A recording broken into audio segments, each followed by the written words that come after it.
जय हिंद दोस्तों, मैं हूं मेजर गौरव आर्य और आप देख रहे हैं हमारा नया प्रोग्राम तर्क वितर्क यानी कि डिबेट। और हमारे साथ हैं मेरे बचपन के साथी कमर चीमा साहब और उनके बचपन के साथी रमनीक मान साहब। तो आप दोनों का बहुत बहुत स्वागत है। Uh very warm welcome sir to both of you. और एज यूजुअल हम इंडिया पाकिस्तान के इश्यूज पे डिबेट करेंगे, बातचीत करेंगे। और पहले चीमा साहब अतिथि देवो भव, पहले आपके पास, फिर मान साहब के पास, फिर इस तरीके से चलेंगे और ग्राउंड कवर करेंगे। इसके पहले मैं डिबेट शुरू करूं, मैं अपने व्यूअर्स से रिक्वेस्ट करूंगा कि आप लाइक करिए, सब्सक्राइब करिए और बेल आइकन दबाना बिल्कुल मत भूलिएगा, ताकि हम ऐसा कंटेंट आपके पास लाते रहें। तो चीमा साहब, जो मेरे पाकिस्तानी दोस्त हैं, दो तीन हैं, जर्नलिस्ट हैं, लिखते भी हैं, वो कह रहे हैं कि साहब चाहे तहरीक लबैक हो, ठीक है साहब, या फिर तहरीक तालिबान पाकिस्तान, वो कह रहे हैं इमरान खान ने घुटने टेक दिए जिन तंजीमों को, जिन ग्रुप्स को इमरान खान यह कहता था कि ये रॉ की फंडेड हैं, इंडिया की फंडेड हैं, अचानक वो दोस्त बन गए। इमरान खान ने फिर से एक यूटर्न ले लिया। इसके पीछे सच्चाई क्या है चीमा साहब? देखिए, इसमें जो टीएलपी और टीटीपी का मामला है ना मेजर साहब, ये दोनों अलग मसले हैं। देखिए, टीएलपी जो है ना वो उस तरह एक आर्म्ड विंग नहीं है जिस तरह टीटीपी है। टीटीपी ने तो बिल्कुल देखे ना, आर्मी को चैलेंज किया, लॉ एनफोर्समेंट को चैलेंज किया। तो ये दोनों थोड़े से हम इसको जो मुझे नजर आता है वो अलग अलग लेंस से देखते हैं। टीएलपी प्योर एक सुन्नी बरेलवी ग्रुप है जिसने बेसिकली प्रॉफिट मोहम्मद सल्लल्लाहु अलैहि वसल्लम के हवाले से एक कैंपेन चलाई कि जी उनको इज्जत दी जाए, और जो इंटरनेशनल कम्युनिटी जो कार्टून बनाते हैं और वो सारा नहीं होना चाहिए, जिसमें सारा पाकिस्तान एग्री था। लेकिन उन्होंने अपनी एक जो पॉलिटिक्स है उसमें वैंडलिज्म एंड वो थोड़ी सी लड़ाई लेके आ गए, जिसको ऑब्वियसली जनरल पब्लिक ने पसंद इतना नहीं किया। लेकिन हमारे यहाँ प्रॉब्लम यह है कि हमारी जो पॉलिटिकल गवर्नमेंट्स हैं उनके पास इतनी स्पेस नहीं है कि वो मजहबी तबकों को नाराज कर सके। टीएलबी तो बहुत बड़ा एक फैक्शन है ना, ग्रुप है। एक आम छोटा सा बिल आ जाए, अगर थोड़े दिन पहले एक बिल आया था जो कि ह्यूमन राइट्स मिनिस्ट्री ने दिया था कि अंडर 18 जो लोग जिनको कन्वर्ट किया जाता है इस्लाम में, अगर उनको किया गया तो जो करेगा उसको सजा मिलेगी। तो रिलीजियस अफेयर्स मिनिस्टर ने कह दिया ये हम नहीं कर सकते, हमारी मजहबी लॉबी नाराज हो जाएगी। सो ये जो मजहबी लॉबीज है ये बड़ी पावरफुल है और इनका बड़ा इन्फ्लुएंस है। So TLP is a different game, और इसके लिए ये जो सरेंडर हुआ है इसको कोई बंदा भी जो है वो पसंद नहीं कर रहा। और इसका नुकसान ये हो रहा है कि जो एक और बड़ी बैंड जमात है अहले सुन्नत वल जमात, जो कि स्पाइस साहबा भी जिसको कहा जाता है, उन्होंने कहा जी हमें भी आपने बैन किया, प्रोस्क्राइब किया, तो हमें भी जो है स्टेटस से निकालो ना, फिर हम भी लोग लेके बाहर आ जाते हैं। तो ये एक जो स्नोबॉल इफेक्ट है ये होगा। गो के उनका जो सिंक है स्पाइस सहाबा का या उनका वो थोड़ा हुकूमत के साथ ज्यादा है, लेकिन ये टीएलपी किसी की भी नहीं सुनती थी। सो ये एक डिफरेंट गेम है। टीटीपी का ये है कि इन्होंने, आपको पता है कि रियासत को चैलेंज किया और वो आर्म्ड स्ट्रगल कर रहे थे। सो ये एक डिफरेंट चीज है, और मेरा ख्याल है टीटीपी के साथ बात करने में वो जो हमारे बच्चे थे जो एपीएस पे हमला हुआ, वो सबसे ज्यादा एक एक्टिव ग्रुप है ऑर्गेनाइज शक्ल में, जिन्होंने चैलेंज किया है हुकूमत को और हुकूमती अदारों को, और वो सुप्रीम कोर्ट में भी गए और सारा कुछ हुआ। सो पाकिस्तान के पास जाहिर बात है डायलॉग ही एक ऑप्शन बच जाता है, जो कि इन ग्रुप्स के साथ रह गया था। टीएलपी के साथ डायलॉग नहीं होना चाहिए था क्योंकि ये अनआर्म्ड है, और एक political larger political consensus establish करके इनके साथ इंगेज करना चाहिए था और इनको टफ लाइन देनी चाहिए थी। इन्होंने रियासत की वायलेशन की थी।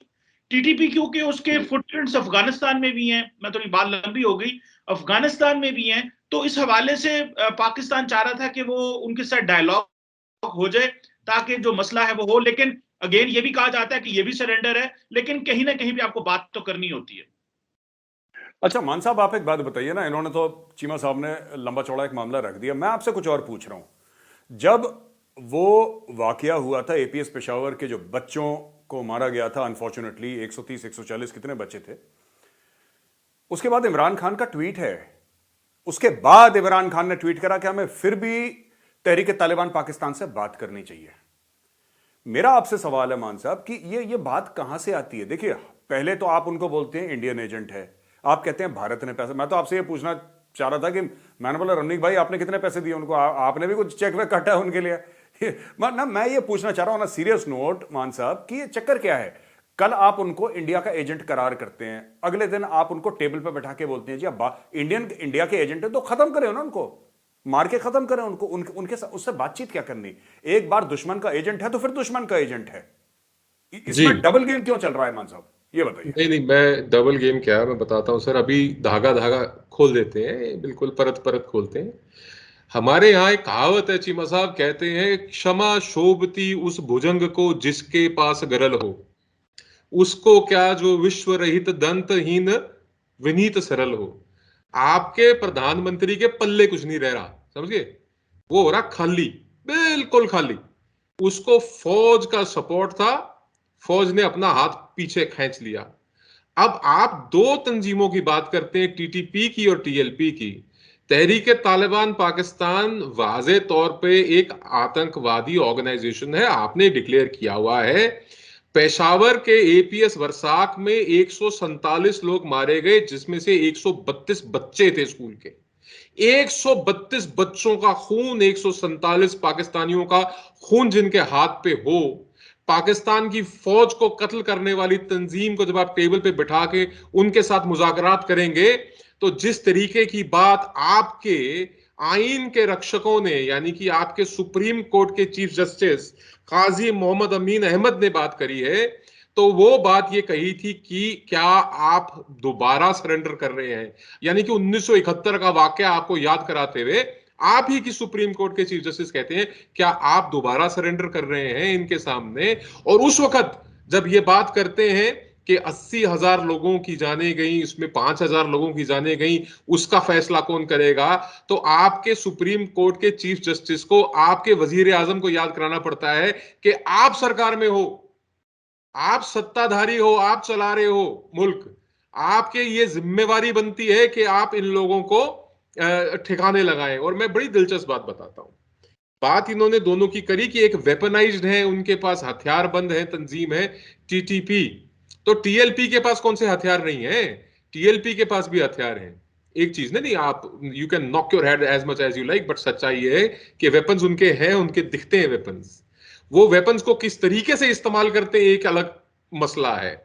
और इसी विषय के ऊपर, इसी बात के ऊपर पहले भी मेरे साहब ने एक बात कही थी कि आपकी सत्ता की, आपकी सरकार की, आपकी जो भी डिस्पेंसेशन हो, चाहे वो डीप स्टेट हो चाहे एस्टैब्लिशमेंट हो, किसी की औकात नहीं है कि पंजाबी तंजीम के ऊपर गोली चला दे, पंजाबी तंजीमों को मार दे। टीटीपी क्योंकि पख्तून है, पख्तूनों के साथ आपने दो दो हाथ किए, पंजाबियों के साथ आप कर नहीं सकते। आपका मुल्क पंजाब चलाता है, चुनाव लड़ने, चुनाव जीतने। आपके वजीर आजम ने सुप्रीम कोर्ट में जो बयान दिए वो शर्मनाक है।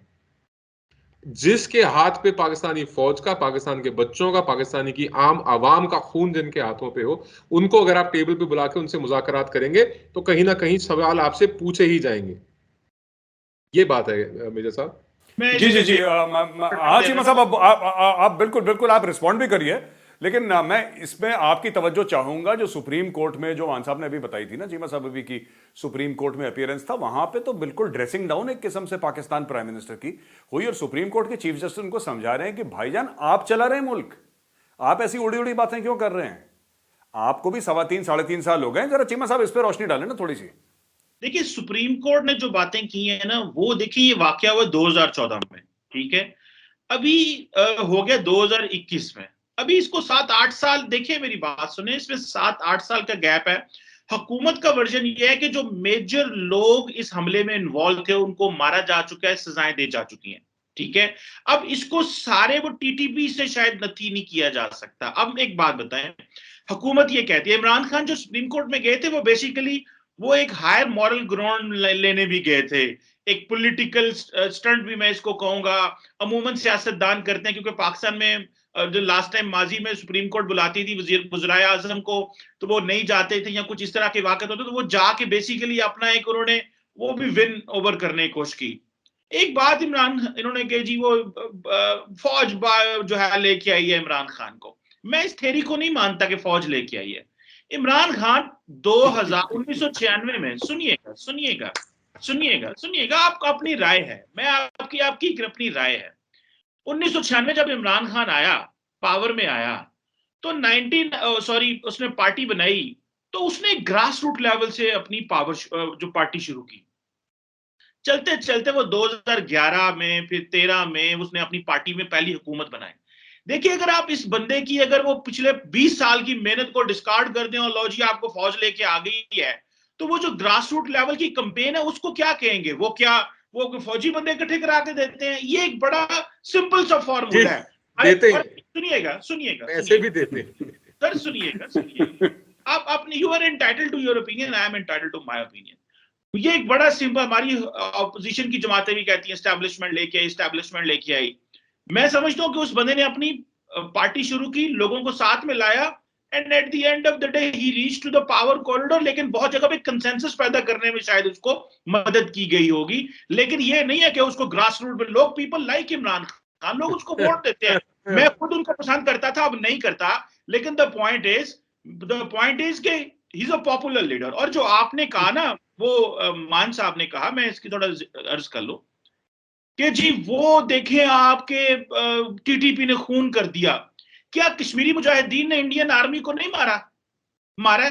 लेकिन क्या हर रोज इंडियन आर्मी ये नहीं कहती कि आए सरेंडर करें, हमारे साथ डायलॉग करें, हमारे साथ बात करें? मैं आपको उसकी 5000 मिसालें बता देता हूं। इंडियन आर्मी और इंडिया की जो हुकूमतें हैं वो कहती रही है हम तो इन बच्चों को इंगेज करना चाहते हैं। अच्छा, इसके बाद ग्लोबल मिसालें, फार्क रेबल्स कोलंबिया में मेन स्ट्रीम हुए, साउथ अफ्रीका में ट्रूथ एंड रिकॉन्सिलेशन आया, फिर आयरलैंड में सारा कुछ हुआ। आप खुद कश्मीरियों को, आप नक्सलाइट्स को कह रहे हैं, आप पाकिस्तान की बात कर रहे हैं। मैं आखिरी बात सर, मेरे से मुझे पता है मेरी बात धमकी होगी, मुझे पता है, लेकिन आपको पता है अगर मान साहब बैठे होंगे तो फिर गल इंज ही होनी है, फिर तो नहीं टाइम लगना मेजर साहब, ये उन मान साहब तो मेरी गल हो रही है। So the point here is कि ये जो पॉइंट है, इसमें टीटीपी को साथ इंगेज करना ये होना चाहिए था, क्योंकि लार्जर स्केल पे कोई ना कोई सोल्यूशन चाहिए। और दूसरा, ये जो पख्तून और पंजाबी तंजीम की इन्होंने बात की, ये बहुत ज्यादा ये बात की जाती है कि हाँ पंजाबी जो है वो तगड़े होते हैं, उनका कंट्रोल होता है, ये बात की जाती है, और इसमें वजन भी है, ये नहीं है कि इसमें वजन नहीं है, लेकिन दैट डजंट मीन कि there is a discrimination to the others. So this is what I have to say on this. अच्छा, इसके पहले मैं मान साहब के पास जाऊं ना, मैं एक छोटी सी बात आपको बता दूं। चीमा साहब, इंडियन आर्मी ने जरूर यह बोला है कि जो भटके हुए नौजवान हैं वो वापस आए, पर किसी ने अगर हथियार उठा के इंडियन आर्मी के किसी सोल्जर या ऑफिसर को मारा है या उसको शहीद करा है, वो सर जमीन के नीचे गया है। हमारे यहां सर इसकी माफी नहीं है। मैं एक बात बताता हूं, टीटीपी के लोगों को पनिशमेंट मिलती है, अभी भी जेलों में है। मैं चीमा साहब मेरी बात सुन लीजिए। मैं अभी कश्मीर में ही था एक दिन पहले मैं कश्मीर में था। मैं अनंतनाग, पुलवामा पूरा अंदर घूम के आया हूं। Spoken to a lot of people, Jammu and Kashmir police, also Indian army, anything. Simple सा फंडा है सर वहां पे, जो लोग बोलते नहीं है, पर ये मेरी अंडरस्टैंडिंग है। सिंपल सा फंडा है, जो कश्मीरी बच्चा हथियार उठाएगा, ठीक है, और उसने कुछ गलत काम अभी तक नहीं करा, क्योंकि वहां पे सोशल मीडिया पे फोटो वोटो डाली, ये सब बड़ा ड्रामा चलता है कश्मीर में। जब वो ऐसा करेगा तो उसके पास एक मौका है वापस मेन स्ट्रीम में आने का, सजा भुगतेगा 10 साल 15 साल जो भी उसकी है, उसके बाद मेन स्ट्रीम उसकी हो जाएगी। लेकिन जिसने गोली चलाई फौज में, सर वो जमीन के नीचे जाएगा, ये बात तय है, ये बात तय है। अच्छा मान साहब, आप बताइए, आप कुछ कह रहे थे, मैं आपके व्यूज ले लूं, फिर मैं अगले सवाल पे जाऊंगा। मान साहब, over to you sir. Sir पहले तो चीमा साहब थोड़ा जरा एक बहम है ना, मैं दूर करता। सुनो मेरी गल, जो आप कह रहे हो ना कि भारत की सेना ने भी कहीं पे कॉम्प्रोमाइज किया, बैठ के बात करी है, वो मैं बता देता हूं, ठोके हैं, ठीक है। आरआर की 3 फोर्सेस है, नहीं सुन लो, ये धौण हिलाई जाओ जिन्नी मर्जी, तुसी सच दस रहे हैं, ਤੁਹਾਨੂੰ ਹਜਮ ਨਹੀਂ ਹੁੰਦਾ, ਪਾਕਿਸਤਾਨੀ ਨੂੰ ਪਚਦਾ ਨਹੀਂ ਸੱਚ, ਪਤਾ ਹੈ ਉਹ ਕਿ ਉਹ ਵੀ ਹਜਮ ਨਹੀਂ ਹੁੰਦਾ ਕਿਸੇ ਨੂੰ, ਪਾਕਿਸਤਾਨੀ ਨੂੰ ਸੱਚ ਹਜਮ नहीं ਹੁੰਦਾ, दिक्कत है ਤੁਹਾਡੀ। Now my point is this Cheema साहब, कि ठोके हैं, सुनो, और आगे भी ठोकेंगे। जिसने भारत के खिलाफ, ना सिर्फ कश्मीर में, हिंदुस्तान के किसी हिस्से में जिसने भारत के खिलाफ बंदूक उठाई, जिसने भारत की सेना के ऊपर, द इस्टेब्लिशमेंट के ऊपर जिसने आक्रमण किया, आघात किया, उसको ठोका ही जाएगा, उसका कोई इलाज नहीं है। हाँ, मेन स्ट्रीम में आने की उनकी गुंजाइश है जो अभी भटके हैं, जिनके पास अभी मौका है, जो कमिट कर चुके हैं क्राइम, उनको खाता नहीं है माफी का, पहले तो आप ये समझिए। और ये जो आप बातें जोड़ जोड़ के बता रहे थे ना, मैं आपको बताता हूं, ये एक वाजे एग्जाम्पल है श्रीलंका के अंदर, जब लिट्टे को श्रीलंकन फोर्सेस ने ठोकना शुरू किया, वहां पे भी माफी का खाता नहीं था, यहां पे भी माफी का खाता नहीं। और मैं आपकी जानकारी के लिए बता दूं, आपका मुल्क is a ticking time bomb. Bharat में वो मसला नहीं है जो आपके मुल्क में मसले हैं। आपने जितनी दहशतगर्दी तंजीमें अपने मुल्क के अंदर इकट्ठी कर रखी हैं, जितने लॉन्च पैड्स और ट्रेनिंग सेंटर्स आपके मुल्क के अंदर हैं, आपका मुल्क is a AP centre of global migraine, both terrorism के लिए और रेडिकलाइजेशन के लिए।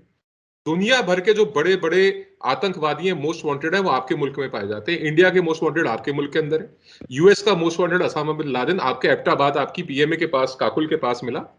ये बताने की बातें नहीं है, ये बातें वाजे हैं, सच है, दुनिया को पता है।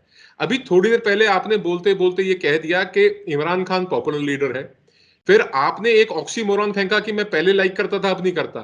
तो आप जैसे लोगों की बहुत बड़ी संख्या है पाकिस्तान में जो इमरान खान को लाइक नहीं करती, और उस संख्या के अंदर जो लोग मैटर करते हैं ना, वो खाकी वर्दी वाले हैं, जो अब पहले पसंद करते थे अब पसंद नहीं करते। और मैं आपको दोबारा दोहराता हूं, अपने ज्ञान को, अपनी नॉलेज को दुरुस्त कर लीजिए। पाकिस्तान के अंदर जितनी भी सरकारें आई हैं, फौज की मर्जी के बिना नहीं आती। जिसने इस्टेब्लिशमेंट को, जिसने आर्मी की रिट को चैलेंज किया, वो या तो फांसी पे लटकाया गया या देश से बाहर निकाल दिया गया, वो चाहे आपका खुद का जर्नैल क्यों ना हो। आप समझ रहे मेरी बात को? तो अभी जो इमरान खान के हालात हैं, उसके पास आर्मी का सपोर्ट नहीं है। पॉपुलर सपोर्ट तो चलो होगा या नहीं होगा बाद की बात है, जो उसने खाकी वर्दी का सपोर्ट खो दिया है पाकिस्तान के अंदर, उसके लिए सबसे बड़ा मसला वो बना हुआ है। और मैं दोबारा दोहरा रहा हूं, आप मुझे एक एग्जांपल दे दीजिएगा। मैं भी एपीएस का पढ़ा हुआ हूं, कौन से एपीएस का आपको नहीं बताऊंगा, मैं भी एपीएस का पढ़ा हूं। और मेरे स्कूल के अंदर किसी ने इस तरह की गोली चलाई होती तो माफी का खाता नहीं है। ये आपका वाहिद ऐसा मुल्क है जो पहले दहशतगर्दों को पैदा करता है, फिर वो दहशतगर्द आपके बच्चों को मारते हैं, फिर आप उन्हीं दहशतगर्दों के साथ, उसी तंजीम के साथ बैठ के मुज़ाकरात करते हैं। ये आपका वाहिद मुल्क है। दुनिया में दूसरा ऐसा मुल्क नहीं है। जितने मुल्कों के आपने नाम लिए, उनमें से कोई एक मुल्क ऐसा बता दो जिसने मासूम बच्चों को मारने वाली तंजीम के साथ बैठ के बात करी हो। मैं आपका कायल हो जाऊंगा। वाहिद अच्छा, पाकिस्तान मुल्क है, वाहिद। मेरे साहब ठहरिएगा, मुझे I have to respond in couple of minutes.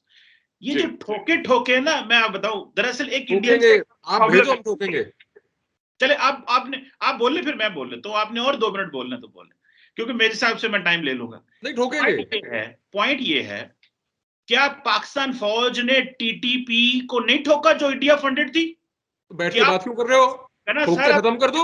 मैंने बताया आपको, श्रीलंका का एग्जांपल दिया, ठोको, खत्म करो इनको। बोलता आपकी दफा।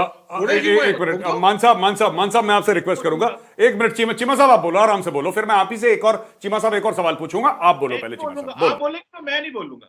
सिंपल सी बात है, जब टीटीपी को इंडिया फंड करता है तो क्या हम नहीं ठोकते? आप जितनी देर उनको फंड करोगे उतनी देर ठोकेंगे उनको। क्या नहीं ठोका हमने? और दूसरी बात मुझे बताएं सर, टीटीपी जो है, इसी तरह बलोच मिलिटेंट्स जो थे, क्या आप उनको फंडिंग नहीं कर रहे? क्या उनको छोड़ा हमने? क्या बलोचिस्तान को ठीक नहीं किया? क्या फाटा को ठीक नहीं किया? आपकी फंडिंग से हालात खराब हुए ना जनाब। सबको ठीक किया, किसी को नहीं छोड़ा, पनिशमेंट्स भी दी, सजाएं भी दी। सुन ले आप मेरे साहब, for your information and for your viewers, जब पाकिस्तान में डेथ सेंटेंस पे मोरेटोरियम था और पीपल्स पार्टी का टेन्योर था फ्रॉम 2008 टू 13, उन लोगों को सजाएं दी गई थी, फट्टे पे लटकाया गया था जिन्होंने दहशतगर्दी की थी, इंस्टॉलेशन पे हमले किए, तो उनको जरूर सजाएं दी। माफ हम नहीं करते, किसी को नहीं माफ किया, जेलों में डाला हुआ है। हाँ, जो रह गए हैं, जो हथियार डालना चाहते हैं, कॉन्स्टिट्यूशन को एम्ब्रेस करना चाहते हैं, हम उनको वेलकम करना चाहते हैं। आखिरी पॉइंट, और अभी इंडियंस का प्रॉब्लम यह है कि जब मगरब ने सारा लिटरेचर लिख लिया अफगानिस्तान, पाकिस्तान और पिछले 20 साल में, अभी आपके पास फैंसी टर्म्स आ रही हैं, एपी सेंटर, इस तरह के लफ्ज बोलते हैं आप। और भाई, हमारी जो एंगेजमेंट है ना दुनिया के साथ, वो बड़ी अच्छी है, हमें पता है, हमें शॉर्टकमिंग्स का भी पता है, हमारी स्ट्रेंथ्स का भी पता है, हमें चैलेंजेस क्या है वो भी पता है, और दुनिया के साथ हमने किस तरह इंगेज किया है वो दुनिया को पता है। हमारा बड़ा अच्छा है। अच्छा, हम ये भी पता है कि आप परेशान हैं, आप परेशान हैं। जी, ओके। ज़कात में गधे बेचते हो, दुनिया को लड़कियां बेचते हो अपनी। अच्छा, ठीक है, ओके। मैं चीमा साहब आपसे दोबारा एक सवाल पूछता हूं, ठीक है चीमा साहब? डॉक्टर मोहित यूसुफ को इनवाइट करा। अब ये इमरान खान के, खुद इमरान खान ने बात बोली है, ठीक है?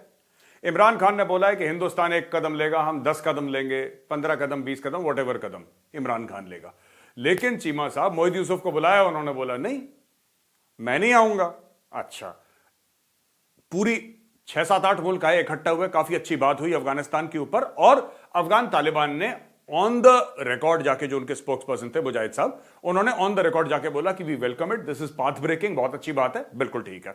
जो इंडिया की पहले से रिक्वेस्ट पेंडिंग है कि साहब गंदुम भेज दें, गेहूं भेज दें, पाकिस्तान मना कर रहा था, अभी इमरान खान का स्टेटमेंट आया है कि we will look at it favourably because the Afghans have requested us, हमारे अफगान भाइयों ने। आप ये बताएं कि क्या मोहित यूसुफ को इंडिया आना चाहिए था या ज्वाइन इन करना चाहिए था? इंटरनेट से ज्वाइन करते, कैसे भी ज्वाइन करते, आपको क्या लगता है, आपका तजिया क्या, आपका एनालिसिस क्या? Should he have joined, should he have not joined, या उन्होंने ना ज्वाइन करके ठीक करा? मेरी जाती राय ये है कि ही शुड हैव जॉइंड, उन्हें जाना चाहिए था। कभी भी आप टेबल जो है ना, अगर डायलॉग डिस्कशन हो रहा है, डिस्कोर्स हो रहा है, आप टेबल खाली नहीं छोड़ते, और मोहित यूसुफ ने छोड़ दिया। मेरा ख्याल है इमरान खान साहब के लिए बड़ी मुश्किलात है, और मुश्किलात क्या है कि अभी इमरान खान साहब is not in a position to deliver financially, governance पे वो डिलीवर नहीं कर पा रहे। तो talking and engaging with India can open a Pandora box for him, because उनके पास बड़ी थिन सी मेजॉरिटी है और ऑपोजिशन तैयार बैठी है छुरियां चाकू लेके, और वो समझते हैं अगर मैंने डायलॉग शुरू कर लिया, अभी देखे ना ये अपनी मर्जी पे खेलते हैं। जब दिल किया, अच्छा जब पावर में आए तो कहा इंडिया से डायलॉग करना है, अच्छा डायलॉग करेंगे। उधर मोदी साहब ने स्ट्राइक कर दी, पीछे हट गए। अभी चीनी और कॉटन की बात इंपोर्ट करने की हुई तो पहले फैसला कर लिया इंपोर्ट करते, बाद में कहा नहीं वो तो 1 लाख जो कश्मीरी शहीद हुए हैं उनके खून से हम खेलेंगे। तो ये times they play looking at the situation, ये सिचुएशन को देख के करते हैं। लेकिन अगर मैं किसी हेल्म ऑफ अफेयर्स पे होता तो मेरी सजेशन ये होती कि मोहित यूसुफ जाते, जो हम सोचते हैं, जो हम कहना चाहते हैं हम उस टेबल पे रखते, और वहां पे बैठ के, दिल्ली में बैठ के उन नेशनल सिक्योरिटी एडवाइजर्स के सामने रखते, और वो एक और सिचुएशन होती। सो ये इमरान खान साहब ने ये मिस किया, और मेरा ख्याल है कि मोहित यूसुफ को तो लाया ही इसलिए गया था कि वो अमेरिका और इंडिया के साथ चीजों को थोड़ा मेंट करें, एकेडमिक है, एक अच्छी रेपुटेशन है, अच्छा आएगा लड़का, बात करेगा, इंगेज करेगा। सो आई थिंक समवेयर ये एक पॉलिटिकली जो है वो सिचुएशन नहीं बन पाई। आखिरी पॉइंट इसमें, और दूसरा क्योंकि पिछले 20 साल से पाकिस्तान कह रहा है कि India is a spoiler in Afghanistan, spoiler in Afghanistan, तो may be those who are the thinkers, उनके माइंड में ये होगा कि अगर हम चले गए तो दिस विल बी स्टैंपिंग कि भाई हम तो पहले कह रहे थे ये स्पॉइलर है, आज इनके हम उस मूड में चले जाएं, तो ये भी एक माइंडसेट है। सो मेरा ख्याल है कि दिस इसको इस एंगल से सोचा गया, लेकिन इंगेज होना चाहिए था। This is my understanding. अच्छा मान साहब, आप एक बात बताइए ना, ये आपने चीमा साहब की पूरी स्टोरी सुनी, और ठीक है I agree they should have come not come, वो अलग बात है। अच्छा, जो भारत के एजेंट हैं, जो भारत से पैसा लेते हैं अकॉर्डिंग टू पाकिस्तान, जैसे कि तहरीक लबैक, तहरीक तालिबान पाकिस्तान, आर्म्ड हैं, सेमी आर्म्ड हैं, ऑटो आर्म्ड हैं, अनआर्म्ड हैं, वो बात की बहस है। दोनों के दोनों को तो पाकिस्तान के जो वजीर थे, पाकिस्तान के मंत्री थे, उन्होंने बोल दिया ना कि इंडिया से पैसा लेते हैं। जो इंडिया के एजेंट हैं सो कॉल्ड, जो कोट अनकोट रॉ फंडेड हैं, उनके साथ बातचीत कर रहे हैं। जो फंड कर रहा है उसके साथ बातचीत नहीं कर रहे। मान साहब, इसके ऊपर जरा रोशनी आप डालिए। दिलचस्प बात यह है कि चीमा साहब ने अभी बात करते करते दोनों बातों को बड़े विस्तार में बता ही दिया है कि मौका देख के इनकी जो डिस्पेंसेशन है, इनकी जो सरकार है, इनके जो वजीर आजम है, मौका देख के बात करते हैं, मौके के हिसाब से। जब मौका होता है तब ये जो प्लॉजिबल डिनाइबिलिटी की बात होती है, तब कह देते हैं कि भी ये इंडिया के फंडेड है, ये टीटीपी टीएलपी सब इंडिया के। और जब इनकी दोनों बाजुएं मरोड़ के पीछे बांध देते हैं ना, जब इनके पास ऑप्शन नहीं रहती, तब चीखे मारते हुए उनको बुलाते हैं कि साहब आइए बैठ के बात करते हैं। तो ये जो आर्म ट्विस्टिंग का एक पाकिस्तान के अंदर एक नया चलन चला है, ये एक नई रवायत है पाकिस्तान के अंदर, आर्म ट्विस्टिंग, जहां बाजू मरोड़ी जाती है प्राइम मिनिस्टर की, none less than the prime minister की बाजू मोड़ी जाती है। और मैं बता देता हूं बाजू मोड़ने वाले, जो उनकी बाईं बाजू है वो टीटीपी और टीएलपी मोड़ के पीछे लेके जाते हैं, और जो दाहिना हाथ है वो पाक फौज जो है वो घुमा के पीछे लेके जाती है। तो ये जब पप्पू खान टूंडे खान हो जाते हैं ना, तो ये टूंडे खान वो सारे काम करते हैं जो ये नहीं करना चाहते। अब इनकी मजबूरी है। दूसरी बात, अब आई एनएसएस के जो बात हुई, देखिए ये एक डिप्लोमेटिक टेबल नहीं था, समझने की कोशिश कीजिए। मेजर साहब तो खैर फौज से हैं, वो समझते हैं सिक्योरिटी एसेट्स को, कैसे एस्पेक्ट ये काम करते हैं, और आप भी डिफेंस एनालिस्ट हैं चीमा साहब, ये कोई डिप्लोमेटिक टेबल नहीं था, ये कोई ऐसा सियासी टेबल नहीं था जिसपे कोई डिप्लोमेट आ रहा है या कोई ब्यूरोक्रेट आ रहा है या कोई पॉलिटिशियन आ रहा है। इसमें द जार्स ऑफ सिक्योरिटी, अपने अपने मुल्क के जो सिक्योरिटी के जार हैं ना, जिनके हाथ में सारा तमाम दायरा होता है, वो बैठ के ब्रेनस्टॉर्मिंग कर रहे थे किस चीज के ऊपर, अफगानिस्तान के ऊपर, और फोकस जिस चीज के ऊपर था, 5 पॉइंट्स के ऊपर फोकस था। मैं आपकी तवज्जो चाहता हूं चीमा साहब, आपको कलम लेके लिखने की बड़ा आपको आदत है, बड़ी अच्छी आदत है। Terrorism with in Afghanistan and it's spilling beyond the borders of Afghanistan. जो अफगानिस्तान के अंदर दहशतगर्दी है वो, और उसके हदों से, उसकी सरहदों से बाहर निकलने के जो चांसेस है। दूसरा, radicalization and extremism in the population of Afghanistan and in each country, each of these countries, ये जितने मुल्क उसके अंदर शामिल थे उसके अंदर। तीसरी बात, cross border movement of people, लोगों की, ordinary citizens and terrorist both, दोनों की। और मैं आपको बता देता हूं, आपकी वहां पे फ्रंटियर कोर है बलूचिस्तान के अंदर, जब बलूचिस्तान के रास्ते से ये तालिबान दाखिल होते थे, अब तो खैर वो कयादत में आ गए, अब तो सरकार है अफगानिस्तान में उनकी, उससे पहले भी तो आपकी फ्रंटियर कोर उनके आगे, पायलट उनके पीछे एस्कॉर्ट लगा के उनको बाइज्जत बाकायदा पाक फौज पाकिस्तान की हदों के अंदर लेके आती थी। और अब ये मत बोलना कि जी पासपोर्ट उनके चेक होते थे और उनके वीजा चेक होते थे, वो बंदूकें लेके आते थे और जो चाहते थे वो करते थे। अब तीसरी बात, चौथी बात, ड्रग प्रोडक्शन एंड ट्रैफिकिंग, जो मतलब ऑब्वियसली आपके लिए तो बहुत फायदे वाला सौदा है, तो आप काहे उसको मना करेंगे। और तीसरा, वास्ट, आखिरी पांचवा बिंदु, vast amount of weapons and equipment left behind by US and its allies in Afghanistan. तो जाहिर बात है उसमें से बहुत बड़ा जखीरा जो है वो आपके पास आ गया। अब बात यह है कि मोईन यूसुफ की जो बात है ना, how can spoilers be peace makers, बिल्कुल ठीक कहा, पर उसने पाकिस्तान के लिए कहा, इंडिया के लिए नहीं कहा, जो आपको गलतफहमी हो रही है कि जो खुद स्पॉइलर हैं, आप लोग हैं, आप खुद स्पॉइलर होके पीस मेकर कैसे हो सकते हैं। तो मोईद यूसुफ का जो एनालिसिस है या जो उनका कंक्लूजन है अपने मुल्क के प्रति, वो बिल्कुल ठीक है। और ये पहली बार नहीं है, ये पहली मीटिंग नहीं है, इससे पहले भी मीटिंगें हो चुकी हैं।